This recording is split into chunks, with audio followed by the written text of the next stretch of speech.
Assalamualaikum warahmatullahi wabarakatuh. Selamat bertemu kembali di channel TV Madrasah Man 1 Karanganyar. Hari ini hari Jumat. Nanti di setiap hari Jumat kita pada bulan Juli ini akan selalu mengadakan acara Jumat Barokah, yang di situ akan ada kajian-kajian berupa keagamaan, seni, dan mungkin informasi-informasi dari madrasah. Oke, pada hari ini saya ditemani oleh Ustadz Komarudin, yang mungkin pada hari ini kita akan membahas tentang, karena kita sudah mendekati Hari Raya Idul Adha, maka kita akan membahas tentang seputar Idul Adha, yang mungkin kadang menjadi pertanyaan, apalagi ini di masa pandemi, Pak Komar.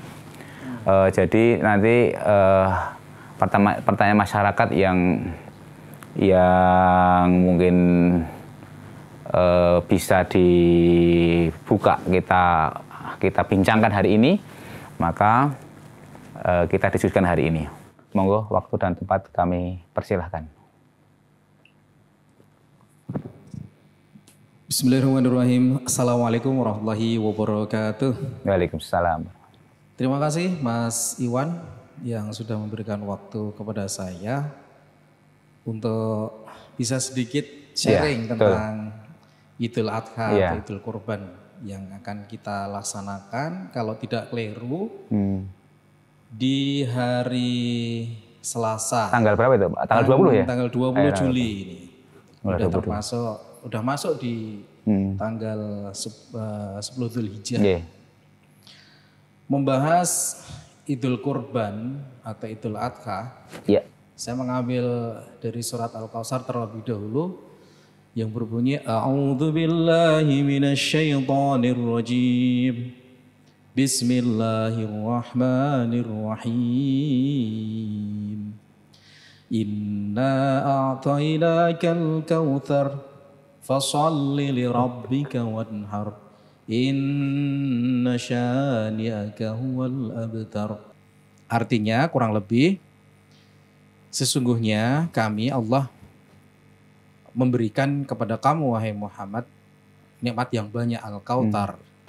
Fasalli li rabbika wanhar. Lalu sholatlah dan berkorbanlah. Ayat ini atau surat ini menjadi dasar umum bahwasanya Allah telah memberikan kenikmat yang banyak kepada semua hambanya di muka bumi ini. Baik kenikmatan itu diberikan kepada orang-orang yang beriman ataupun orang-orang yang tidak beriman kepadanya, Allah memberikan. Apalagi sebagai orang yang beriman yang diberikan rezeki oleh Allah Subhanahu wa taala dengan nikmat yang banyak. Nikmat itu bukan hanya sekedar uang loh Mas. Betul. Bukan sekedar harta, tapi kesehatan. Kenikmatan itu bisa berupa kesehatan, bisa berupa keluarga yang banyak, bisa berupa kesempatan. Itu juga termasuk nikmat. Kadang gini, Tat, saya juga kadang malu, Tat. Wong ada ya fenomena yang masuk di media itu ya. Itu kan tukang pemulung bisa satu harinya nyisihkan 10.000, 10.000, 10.000. Satu bulan bisa korban ya, itulah bisa korban kambing atau korban apa gitu. Yang kita mungkin posisinya lebih tidak ada problem sebenarnya, tapi kesadaran untuk itu kadang masih kurang. Problemnya berarti bisa jadi ada di dalam hati yang berupa keimanan itu. Maka pada saat, kalau dilanjutkan pada ayat berikutnya ya Mas Iwan ya. Begitu Allah memberikan nikmat yang banyak, fasolli, maka sholatlah dan berkorbanlah. Itu kan berupa keimanan di dalam hati. Kalau ibadatnya kepada Allah, dia punya harta banyak, berkorban itu susah. Jangankan korban 100 juta, yang diinginkan oleh Allah, itu kan korban sapi, korban kambing. Berapa sih harganya? Kecil ya? Apalagi kecil gitu. Sebenarnya kecil, tapi kalau belum dapat hidayah kan juga sulit. Iya, kalau besar kan jenengan. Ya. Lah kalau harga kambing berapa sih? Paling 2,5 sampai 3 udah dapat. Sapi pun juga nggak satu utuh, dibagi untuk 7 orang. Ini 1 orang 3 juta. Ini betapa sebenarnya jalan untuk mengekspresikan, mengaktualisasikan keimanan kepada Allah Subhanahu wa taala dengan jalan berkorban itu sebenarnya nggak begitu berat. Yang berat itu keyakinannya. Makanya seperti yang dicontohkan pemulung yang rajin nabung setiap hari, setiap bulannya disisihkan untuk korban. Bukan hanya korban kambing itu, bisa jadi satu sapi. Iya, karena keimanannya ya kuat ya. Kuat. Gini, Tat, ada pertanyaan juga dari teman-teman. Kadang pertanyaan juga menggelitik juga. Sebenarnya afdol mana sih, korban kambing atau korban sapi gitu loh? Atau malah nggak korban sekalian, pertanyaannya juga nganyel kayak gitu loh kan. Kalau dilihat dari hitung-hitungan kuantitas, ya jelas sapi lebih tinggi karena lebih mahal. Ya. Tapi kalau dihitung-hitung dari sisi mana yang akan lebih afdol, itu kan Allah sendiri yang menilai.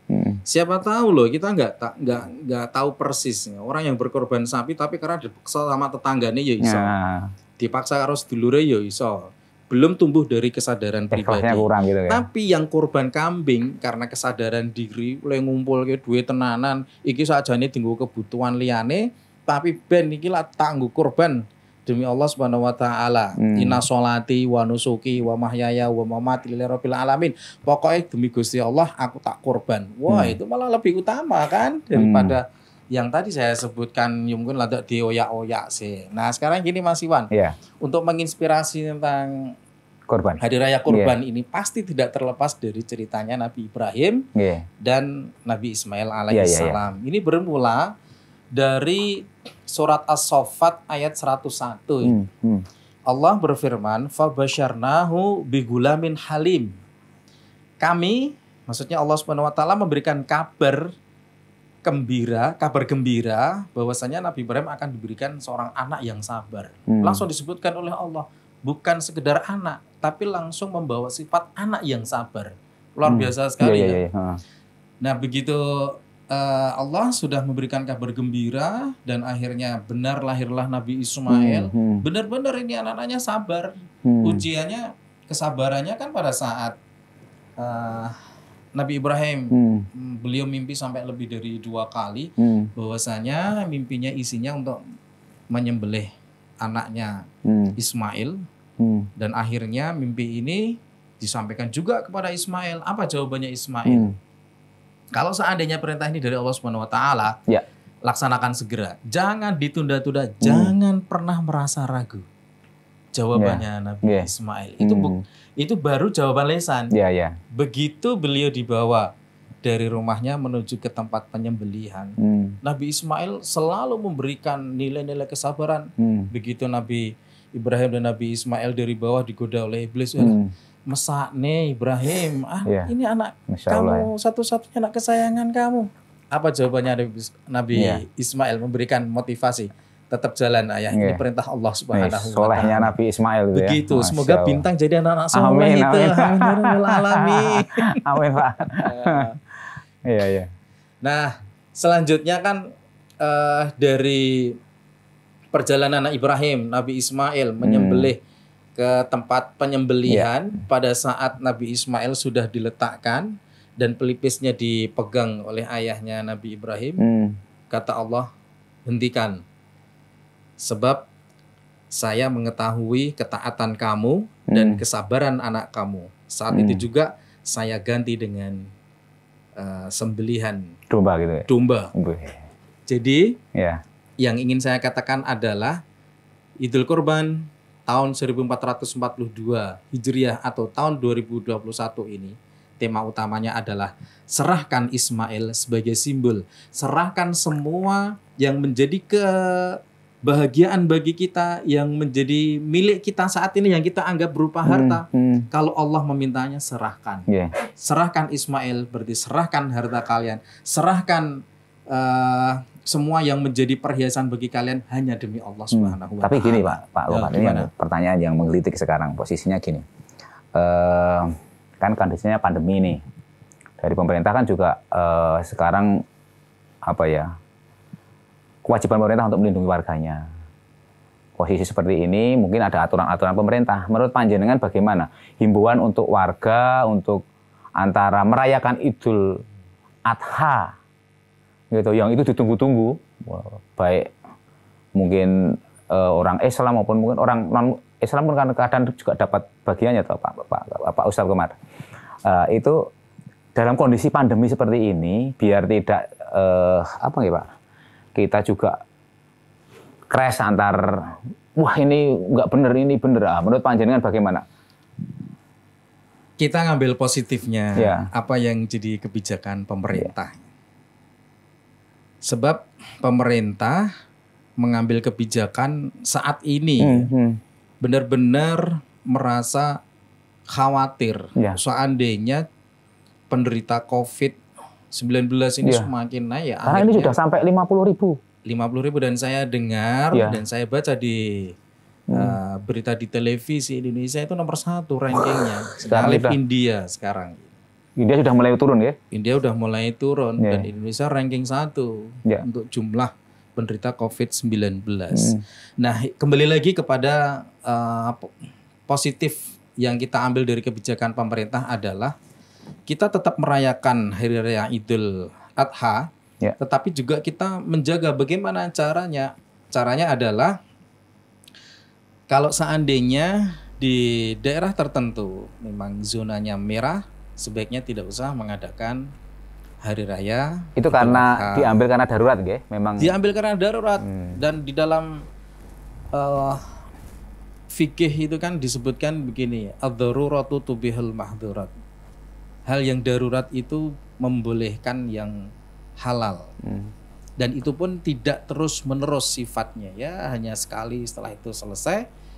Hukum haram tetap haram, halal tetap haram. Apalagi ini disebut dengan darurat. Kembali lagi, seandainya masih zona merah dan memungkinkan kontaknya manusia itu menjadi media penyebaran, sebaiknya tidak usah. Tapi kalau memang dirasa aman, kuning, gitu, silahkan, tidak apa-apa. Tapi tetap protokol kesehatan harus tetap dijaga. Nah, apalagi mungkin begini secara teknisnya, sholat Idul Adha tetap di lapangan kalau memang zonanya aman.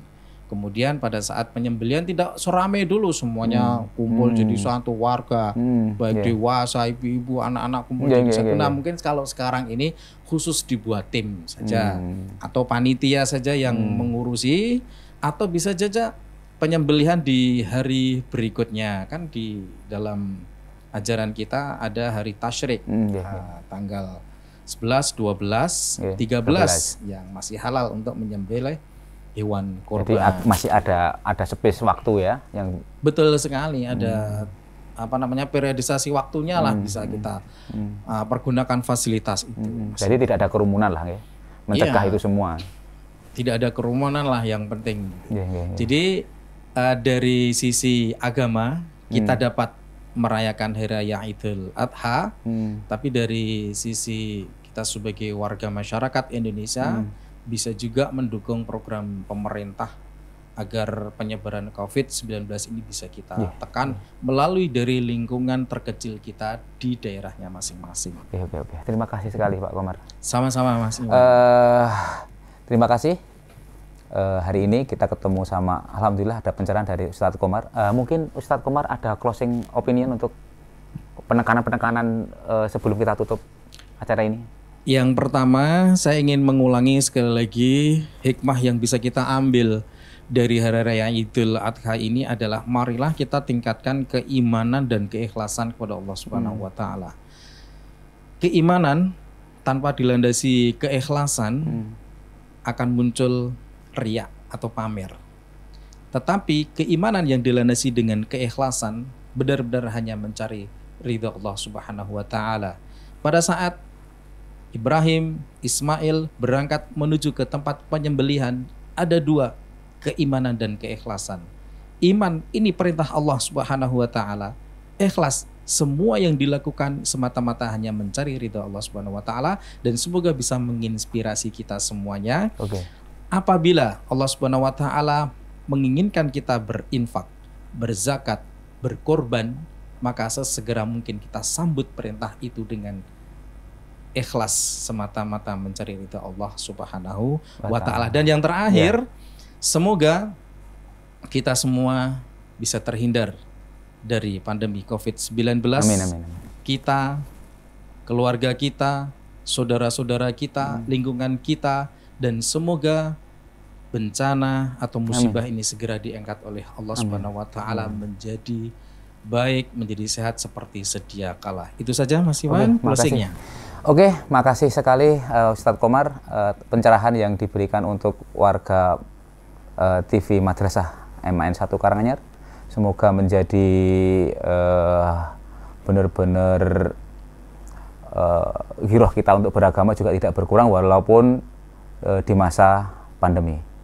Jangan lupa like, share, dan subscribe tetap di channel TV Madrasah MAN 1 Karanganyar. Assalamualaikum warahmatullahi wabarakatuh.